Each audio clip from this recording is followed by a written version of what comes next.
I'm here at Doak Campbell Stadium today with the owner and operator of Core Institute Massage Therapy, George Kuselius. Excuse me. He's going to sit down here with me today and tell you guys and myself a little bit about the business that he has started.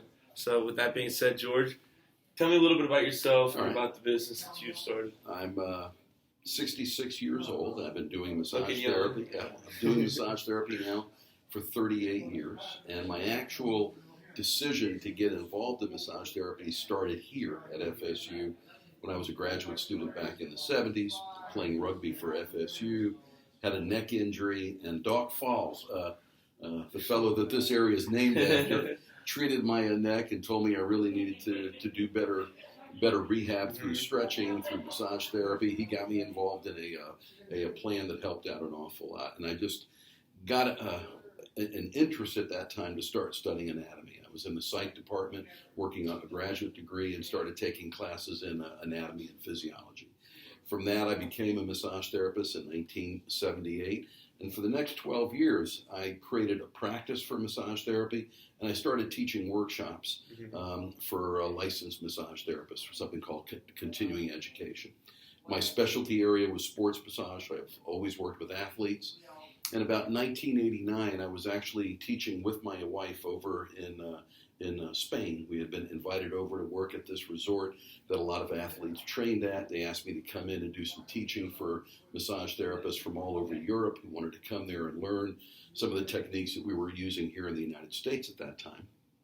And while I was there, a small island in the Canary Islands called Lanzarote, we were in a cave one day that has this beautiful cave, and I had this revelation that when we came home, I needed to start my own school. The teaching on the road was fun, it was good, but we had young daughters, it was taking us away from home a lot, and I decided there in that cave that we would not only start the school here in Tallahassee, but we'd call it Core Institute, and the theme was, I'm in the cave, I'm in the core of the earth, and that's where the idea came up.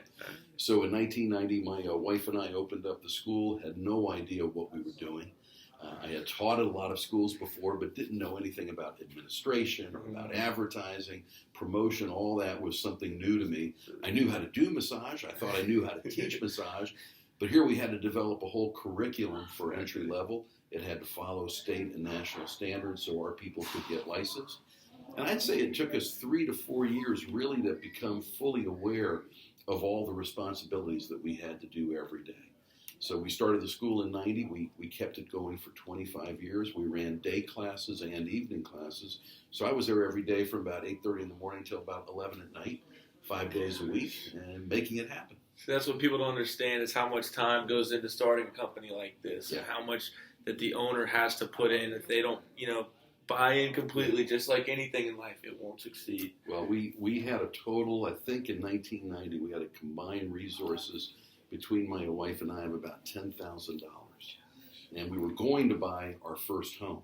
And we had to delay that to start the school. So we had to put all of our money that we had saved into the school without any guarantee that we'd even make a living. It was really just a hope and a prayer.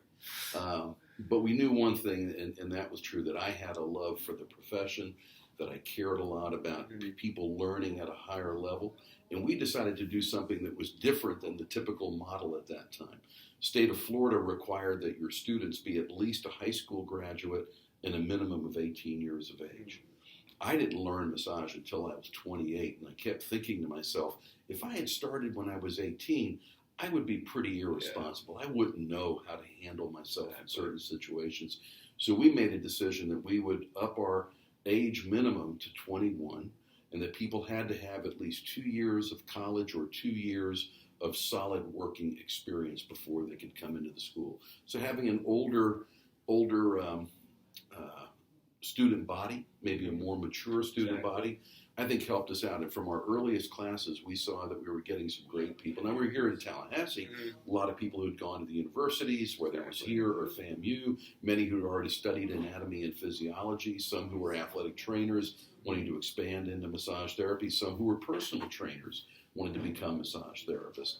We had nurses. We had all different kinds of people coming to us. A lot of them state workers who would come to our night class who were not happy with the work that they were doing for the state of Florida and thought, what else could I do where I can help people?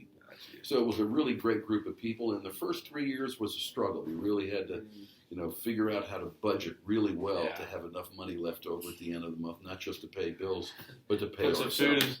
That's right. I was much leaner back then. So it took, I would say, 4 years before we started to see a profit. So besides just making ends meet, what other challenges did you guys face? Well, there's always the challenge of finding the right employees. Mm-hmm. And for us, most of the employees were faculty members, people we had to hire as instructors. There was only 2 or 3 people in Tallahassee at that time who had more experience than I did. So they were the people I went to first. And by the 3rd year, we now had trained probably 40 to 50 people each year. So we had about 150 people by the 3rd year.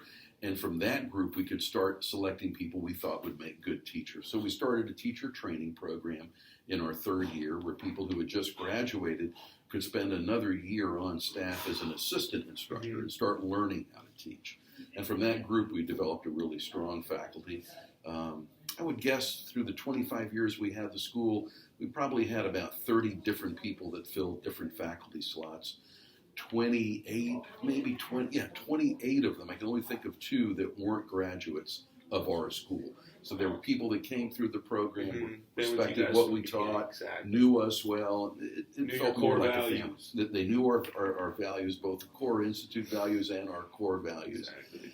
And our school gained a reputation quickly by the mid-'90s, maybe late '90s, of being one of the top schools in the country. Now you've reached out, you've worked for professional athletes, Olympic athletes, etc. Talk to me a little bit about that, how that experience was, just really, not only as a sports fan, but just, working on these elite athletes like that. And that was the part that was most exciting. In 1994, so the 4th year we had the school, an announcement was made in the newspaper that the British Olympic team had chosen Tallahassee as their warm weather training site to get their athletes ready for the Atlanta Olympics in '96. As soon as I heard that, I knew our school had to be involved. I'd always wanted the opportunity for my students to be able to practice on elite athletes. We had some FSU athletes that would come to the school and we'd work on them during student clinic, but we could never get our foot in the door here. There was never either a budget for it or enough time for it. It just didn't work out in the '90s.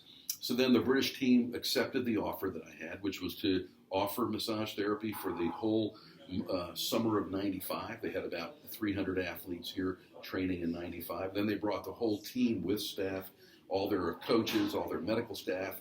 In '96, 6 weeks before the Olympics, we had 500 people that we had to treat. What they allowed me to do was to teach workshops. I'd bring therapists in from all over the country, 25 every week, train them in the morning, and work on the athletes in the afternoon and evening. Best experience those massage therapists had, best experience I'd ever had.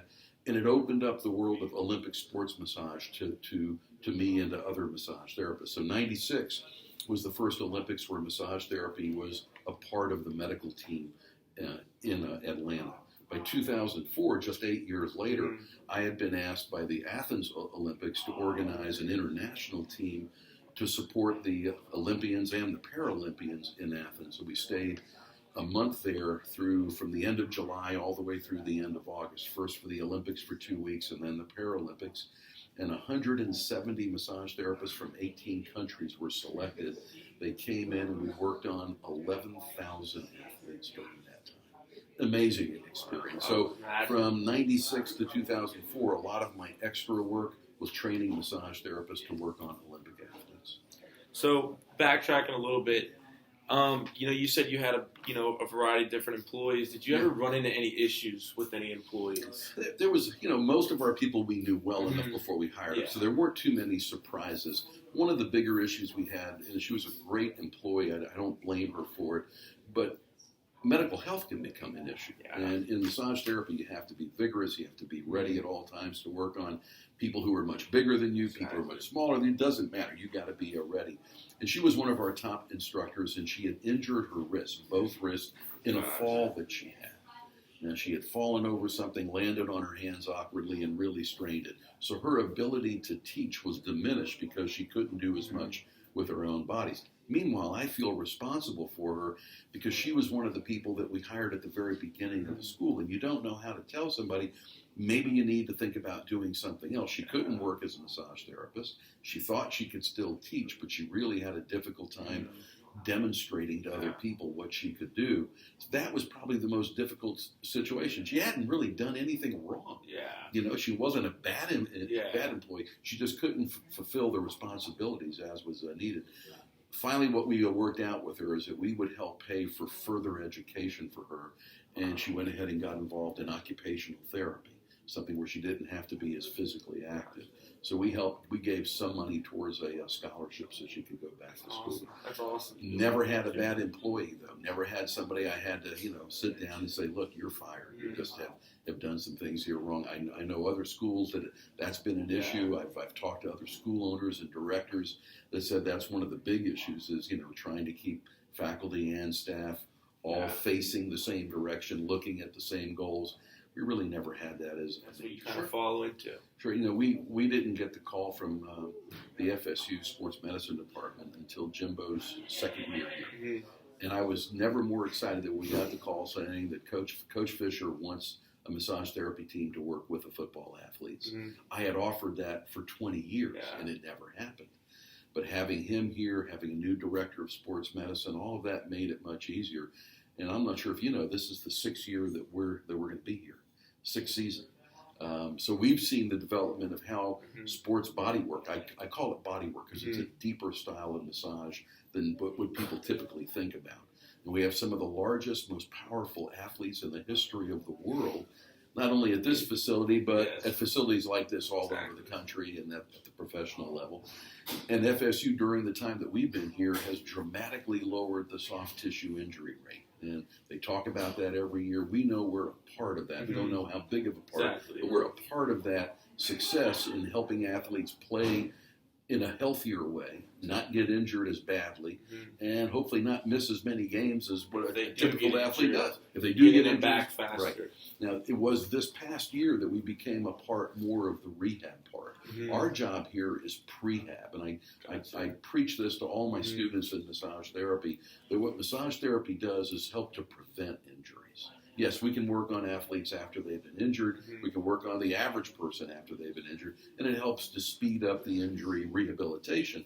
But the true nature of massage therapy is to bring the body to an optimal performance level so it doesn't get injured as easily. What advice would you give someone starting a new business? A couple things. Number one, follow your passion. It's got to be something you care about more than anything else. You've got to be able to put everything else aside.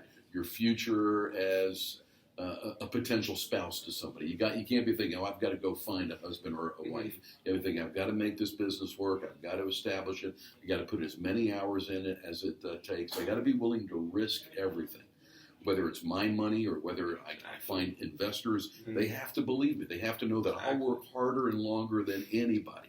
As long as you have that kind of a commitment, you're probably going to succeed as long as the passion is there. It's not just the work, it's the passion for it. With massage therapy, that made it easy for me. I knew that massage therapy helped save my career as an athlete when I was 25 years old. I had a loyalty to it that I didn't have to almost anything else in my life at that moment. I was studying psychology to become a drug counselor, doing drug rehab, and I did that for a while. But I didn't love it like I love massage therapy. So having that passion, having that commitment, and willing to forsake everything else, put everything else aside. Hobbies, sometimes you have to put them aside. Watching that game on Sunday afternoon, sometimes you have to put that aside. So as long as you're willing to make that kind of commitment, you should find success.